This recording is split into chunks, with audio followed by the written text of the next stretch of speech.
Buen día chicos y chicas, ¿cómo están? Hoy vamos a comenzar con uno de los temas centrales de la materia, la Revolución Francesa.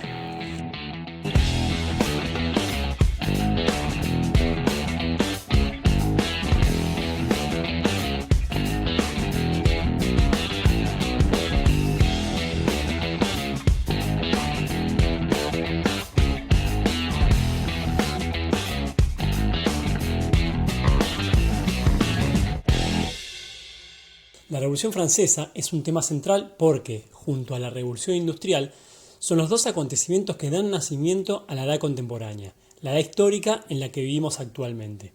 Esto quiere decir que, en líneas generales, las características económicas, sociales y políticas que establecieron estas revoluciones son las que tenemos hoy en día. Vamos a empezar con un interrogante. ¿Cuál era la situación en Francia antes de la Revolución? Ya sabemos varias cosas al respecto. Cualquier duda, pueden consultar el video del antiguo régimen y la ilustración. A nivel político, seguía existiendo una monarquía absoluta, esta vez a cargo de Luis XVI. En cuanto a lo social, la sociedad seguía dividida en tres estamentos: la nobleza y el clero, estamentos privilegiados, y el tercer estamento, no privilegiado, compuesto por el resto de la sociedad: artesanos, comerciantes, burgueses y mayormente campesinos.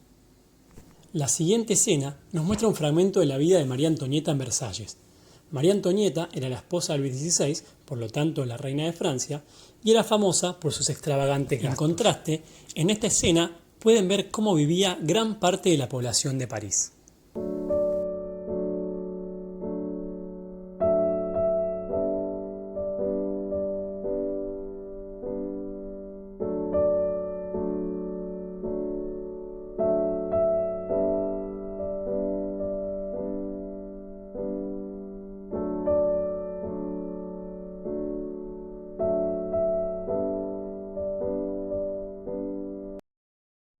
Si bien esta situación persistía desde hace siglos, en el siglo XVIII hay dos factores que lo ponen en jaque. Por un lado, la difusión de las ideas de la Ilustración. Por otro, la situación económica de Francia. El rey Luis XVI había participado de varias guerras muy costosas, por ejemplo la Guerra de Independencia de Estados Unidos, y además su corte era la más fastuosa de Europa. Es decir, que el Estado francés gastaba más plata de la que tenía. Para empeorar la situación, las bajas temperaturas arruinaron la cosecha, provocando un aumento del pan, alimento básico del 90% de la población.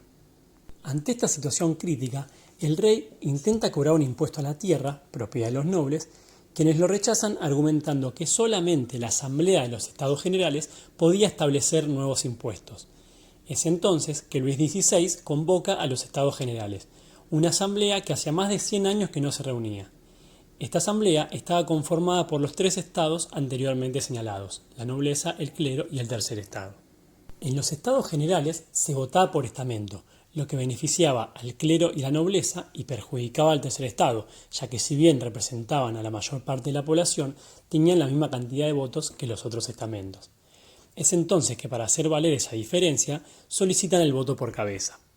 El rey rechaza el voto por cabeza. Es entonces que los representantes del tercer estado, junto a algunos nobles y algunos miembros del clero, se retiran de los Estados Generales y forman la Asamblea Nacional con el fin de sancionar una constitución. Luis XVI intentó disolver la Asamblea, pero generó la reacción de la población, quienes el 14 de julio de 1789 se armaron y tomaron la Bastilla, dando así comienzo a la Revolución Francesa. En el siguiente video pueden ver más de este acontecimiento. A principios de julio, 30.000 soldados toman posiciones en los alrededores de París. Para defenderse, la gente forma una nueva Guardia Nacional. Los revolucionarios asaltan las armerías de París y se van con más de 28.000 mosquetes. Lo único que les falta es la pólvora, y la gente sabe dónde encontrarla. En el centro de París se alza un enorme castillo de piedra, conocido como el símbolo del dominio feudal: la Bastilla. La prisión acoge los almacenes de pólvora de la ciudad y se conoce como la prisión de las torturas y las muertes inexplicables. La Bastilla había sido el gran símbolo del despotismo monárquico, el gran símbolo de los reyes de Francia yendo más allá de los límites de su propio poder. Para los franceses simboliza el horror. El 14 de julio, multitud de gente se reúne identificándose entre sí con un pequeño emblema.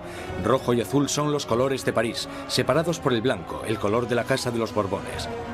El tricolor ha nacido. De entre la multitud exaltada, una voz grita: ¡A la Bastilla! Con el ataque a la Bastilla, la gente de París está diciendo: no te podrás librar de una nueva Asamblea Nacional. La gente está tomando cartas en el asunto, está cogiendo las armas y diciendo: estamos del lado de la revolución. Con este acontecimiento ya nada sería lo mismo, ni para Francia ni para el resto del mundo occidental.